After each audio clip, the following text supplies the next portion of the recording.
اسی طرح جو فیکٹریوں وغیرہ میں نوکریاں کرتے ہیں، جاب کرتے ہیں، ہمیں جو جس چیز کا اجارہ ہے نا، اتنے بجے سے اتنے بجے تک وہ کام اس انداز سے کرنا ہے جس کی ہم کو تنخواہ دی جا رہی ہے. دیکھیں آپ کا سیٹ، آپ کا مالک آپ کو دیکھنے نہیں آ رہا، بہت زیادہ آپ کے سر پر سپروائزر ہوتا ہے. میں صحیح کہہ رہا ہوں ہے نا؟ میں بھی آپ ہی کے اندر کا ایک فرد ہوں. آپ کے اوپر ایک سپروائزر ہوتا ہے، سپروائزر بھی تنخواہ دار ہوتا ہے، سپروائزر بھی سو جاتا ہے، وہ بھی کوتاہی کرتا ہے، وہ بھی 1 گھنٹے کی جگہ پر 2 گھنٹے لنچ ٹائم میں گزار دیتا ہے. وہ بھی چائے پینے کا 15 منٹ کا وقفہ ہے تو آدھے گھنٹے کے بعد چائے پی کر واپس آتا ہے. وہ بھی درست طریقے پر سپرویژن نہیں کر رہا. آپ سے اس کی دوستی ہو گئی، آپ اپنی ترکیب بنا رہے ہو، اپنی ترکیب بنا رہا ہے، اس نے آپ کے اوپر پردہ ڈال دیا، آپ نے اس کے اوپر پردہ ڈال دیا. یہاں پردے ڈال کر بچ بھی یہ قیامت کے دن کیا کریں گے؟ تو اجیر یعنی جو تنخواہ پر یا روزانہ کی اجرت پر نوکری کرتا ہے، جس چیز کا جتنے گھنٹے کا جس کام کی اس سے تنخواہ لی، اگر وہ صحیح طور پر دیانتداری سے وہ کام نہیں کر رہا تو اس کو اتنی تنخواہ کٹوانی ضروری ہے، اس کو اتنا رقم کٹوانی ضروری ہے. اگر نہیں کٹوائے گا، لائے گا، حرام لے گا، خود بھی حرام کھائے گا، بیوی بچوں کو بھی حرام کھلائے گا. تو یہ نہیں ہے کہ یہ صرف آپ سمجھے کہ جناب آج تو جناب وہ سیٹھ صاحب آئے تھے بیان میں، خوب لپیٹ میں آئے تھے. سیٹھ صاحب بیچارہ کیا کرے گا؟ سیٹھ صاحب تو تنخواہ دے کر چھوٹ گیا، اس نے آپ کو آپ کے 10,000 روپے تنخواہ دے دی. یہ تو آپ کی دیانت پر ہے کہ آپ 10,000 تنخواہ کیوں لے رہے، 2,000 روپے کیوں نہیں کٹوا رہے کہ 2,000 روپے جتنا آپ نے کام ہی نہیں کیا. تو غریب آدمی ہوں، ایک تو غربت، ایسا نہیں کہ آپ 1,500 2,000 روپے لے کر کو امیر ہو جاؤ گے، بنگلہ گاڑی بنا لو گے، ایسا نہیں ہے. میں جانتا ہوں ہم لوگ ایسے نہیں کر سکتے، ہم لوگ غریب لوگ ہیں، متوسط طبقے کے لوگ ہیں. 1,500 2,000 روپے کے اندر میں بھی سمجھتا ہوں 1,500 2,000 روپے اگر آپ نے کٹوا بھی دیے مہینے کے، 500 روپے کٹوا دیے تب بھی آپ تکلیف میں آ جائیں گے. جب آپ کو پتا ہے کہ میں تکلیف میں آ جاؤں گا تو آپ خیانت کیوں کر رہے ہو؟ تو یہاں کی تکلیف سے بچنے کے لیے قیامت کی تکلیف کیوں اٹھانے کا آپ کا ذہن بن گیا؟ یہی کٹوا دیجئے. اور خود غور کیجئے کہ جب یہاں کی تھوڑے لمحوں کی تکلیف برداشت نہیں ہو رہی، قیامت کی تکلیف کیسے برداشت ہوگی؟ یہاں کی بھوک اور پیاس برداشت نہیں ہو رہی، قیامت کی بھوک اور پیاس کیسے برداشت ہوگی؟ اگر نہیں کٹوانا ہے، گزارا نہیں ہوتا ہے کٹوانے کے بعد، تو پوری دیانت سے کام کیجئے. 8 بجے 9 بجے فیکٹری ٹائم، آپ 9 بجے جائیے، 2 منٹ پہلے جائیے. احتیاط اسی میں ہی ہے، تقویٰ یہی ہے، پرہیزگاری یہی ہے کہ اپنے اندر احتیاط پیدا کیجئے اور اپنی تنخواہ کو ستھری بنائیے. آج نماز میں لذت نہیں ملتی، نماز میں ذوق نہیں ملتا، ہم کس قدر پیچھے ہیں، ہمارا رزق درست نہیں ہے. ہم سمجھتے ہیں ہمارا رزق صحیح، میں تو نوکری کرتا ہوں، محنت کرتا ہوں، پسینہ بہاتا ہوں. اور بھائی جو پسینہ بہایا اس میں کئی قطرے ایسے ہیں جن کی اجرت بنتی نہیں تھی، خالی محنت کے لیے بھائی آپ نے خواہ کی آپ نے کوشش کی ہے. یہ کٹوا دیجیے اپنی تنخواہ. اپنے بچوں کو، اپنے بیوی بچوں کو حرام مت کھلائیے،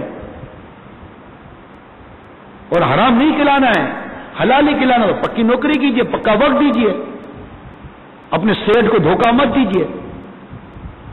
اسی طرح سیٹ ہے یا اپنا کاروبار کرنے والا ہے، وہ بھی اپنے بیوی بچوں کے لیے حرام نہ کمائے، سود و رشوت کا کام نہ کرے، ورنہ قیامت کے دن یہی بیوی بچے، یہی اہل و عیال والے نیکیاں لیتے رہیں گے. آپ بولو میں حج بھی کیا، میں نے قافلے بھی کیے، میں نے عمرے بھی کیے، تو میں نے نماز بھی پڑھی، میں نے زکات بھی دی، میں نے مسجد بنائی، میں نے مدرسہ بنایا، میں نے شادیاں کی، میں نے راشن بانٹے، دنیا بھر کی نیکیاں کی، پہاڑ اتنی نیکیاں لے کر آیا. ارے بھائی کیا سب کچھ، لیکن اپنے بیوی بچوں کی جس کی کفالت آپ پر، جس پر لازم تھی، جو قرآن مجید کا حکم وقوا انفسکم واہلیکم نارا وقودها الناس والحجارہ، اسی حکم پر عمل نہ کیا. قیامت کے دن یہی بیوی بچے آئیں گے جن کے لیے حرام کمایا، کبھی ٹی وی اٹھا کر لائے، کبھی VCR اٹھا کر لائے، ڈش اینٹینا اٹھا کر لائے، الٹی سیدھی فلمیں لا کر گھر میں دی، کیبل گھر میں لا کر دیا، اس کے کرایہ ادا کر رہے. سارے الٹے سیدھے کام جو آپ نے بیوی بچوں کو خوش کرنے کے لیے کیے، اہل و عیال کو خوش کرنے کے لیے کیے، کل قیامت کے دن یہی بیوی بچے، یہی اہل و عیال جن کو خوش کرنے کے لیے آج اللہ کی ناراضگی اٹھائی، کل یہی ہمارے نامہ اعمال سے نیکیاں لے کر اپنے گناہ ہم پر ڈالیں گے. کہ ایسا نہ ہو کہ انہیں بیوی بچوں کی وجہ سے ہمیں جہنم کی آگ میں جھونک دیا جائے. ہوش سے ناخن لینے چاہیے. کتنے دن جئیں گے یہاں، غریب ہو امیر ہو جو بھی ہو، اس کے پاس وہی 24 گھنٹے ہیں. دیکھیے یہ بات یاد رکھیے گا، ہر ایک کے پاس ڈبل 12 گھنٹے ہیں. کسی کے پاس 25 گھنٹے 26 گھنٹے یا مطلب کہ 30 گھنٹے یا 32 گھنٹے نہیں ہیں. جتنے گھنٹے ڈبل 12 گھنٹے ہر ایک کو. غریب کو بھی یہی ڈبل 12 گھنٹے ملیں، امیر کو بھی یہی ڈبل 12 گھنٹے ملیں. وقت کی تقسیم مساوی ہے. اس پر بھی 5 نمازیں فرض ہیں، ہم پر غریب پر بھی 5 نمازیں فرض ہیں. جو کچھ شریعت کے احکامات ہم سب پر ہیں، ہم سب کو ادا کرنے پڑیں گے. اس کے لیے آپ دعوت اسلامی کے ماحول کو اختیار کیجیے، مدنی قافلوں میں سفر اختیار کریں، اور ان باتوں کو بالخصوص سمجھنے کے لیے جو میں نے بیان کی ہیں، امیر اہل سنت کے بیانات پڑھیں، رسالے پڑھیں. شیطان کے 4 گدھے اس رسالے کا مطالعہ کریں. اسی طرح یہ کتاب ہے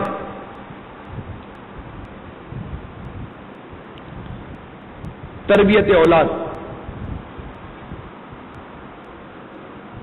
اس کتاب کو لیں. مکتبۃ المدینہ سے کتاب دستیاب ہے. اس کے صفحات ہیں کل 188 صفحات ہیں. ہدیہ 20-25 روپے کی ہوگی یہ شاید. تربیت اولاد اس کتاب کو لے لیں. تربیت اولاد یہ کتاب لیں اور اس کا مطالعہ کر. بہترین کتاب ہے. اولاد کی تربیت پر جھنجھوڑ کے رکھ دے گی یہ ماں باپ کو. اور اولاد پڑھ لے کہ اگر اس کی اس طرح کی تربیت نہیں ہوئی تو اس بات کو غنیمت جانے کہ اس کتاب نے میری تربیت کر دی ہے. وہ خود کو اس سانچے میں ڈال لے اور اس کے لیے اپنے امیر سنت کے بیان سنیں، وہ تربیت کر رہے ہیں. رسالے پڑھے، وہ تربیت کر رہے ہیں. مدنی قافلوں میں سفر کرے، تربیت ہو رہی ہے. مدنی انعامات پر عمل کرے، تربیت ہو رہی ہے. ان تمام چیزوں میں تربیت ہے. تو مدنی قافلوں میں سفر کریں گے؟ کون کون نیت کرتا ہے؟ اس کتاب کا ہدیہ 20 روپیہ ہے. اچھا، اب یہ تو اولاد کی تربیت اولاد کی کتاب دیکھی. کوئی تربیت اولاد دیکھنا چاہتا ہے کہ تربیت اولاد کیسی ہوتی ہے؟ وہ جب اولاد کی تربیت ہو تو اولاد کیسی بن جاتی ہے، کوئی دیکھنا چاہتا ہے؟ یہ کون کون دیکھنا چاہتا ہے؟ شہزادہ امیر سنت تربیت اولاد کا شاہکار. اس وی سی ڈی کو دیکھیے. یہ وی سی ڈی مکتبۃ المدینہ نے جاری کی ہے. امیر سنت کے شہزادے کی وی سی ڈی ہے. اس سے پتا چلے گا کہ امیر سنت نے اپنے شہزادے کی کیسی تربیت کی ہے. مبلغ کے لیے یہ ایک مدنی پھول ہے کہ وہ بیان کے آخر میں ایک سنت بتائے. لہذا کھانا کھانے کی ایک سنت عرض کرتا ہوں. 3 انگلیوں سے کھانا یہ سنت انبیاء کرام علیہم السلام ہے. اور اس کے مزید سنت اور آداب میں یہ بھی شامل ہے کہ اچھی طرح چبا کر چھوٹے چھوٹے نیوالے بنا کر کھانا چاہیے. اور انگلیاں چاٹ لینی چاہیے. اور انگلیاں چاٹنے کا طریقہ یہ ہے کہ پہلے بیچ کی انگلی جو سب سے بڑی انگلی ہے نا، پہلے اس کو چاٹے، پھر شہادت کی انگلی چاٹے، پھر انگوٹھا چاٹے. تو 3 انگلیوں سے کہیں گے چاٹیں. پھر اگر یہ بھی آلو کھانے والے ہو گئے تو اس کو بھی چاٹ لیجئے. اسی طرح برتن چاٹ لیجئے. حدیث پاک میں آتا ہے تم نہیں جانتے کہ کھانے کے کس حصے میں برکت ہے. اب آپ کھانا تو کھا گئے، اب جو انگلیوں پر جو کھانا لگا ہوا ہے کیا پتا برکت انگلیوں میں ہی ہو اور یہ تو نالی میں چلی گئی. جو برتن پر جو کھانا لگا ہوا ہے کیا پتا کہ وہ برتن جو چاٹا نہیں یا دھو کر پیا نہیں، کہ جو برتن دھو کر پیتا ہے اس کو 1 غلام آزاد کرنے کا ثواب ملتا ہے. اللہ تعالی ہم سب کو عمل کی توفیق عطا فرمائے. آمین بجاہ النبی الامین صلی اللہ تعالی علیہ وآلہ وسلم. صلو علی الحبیب.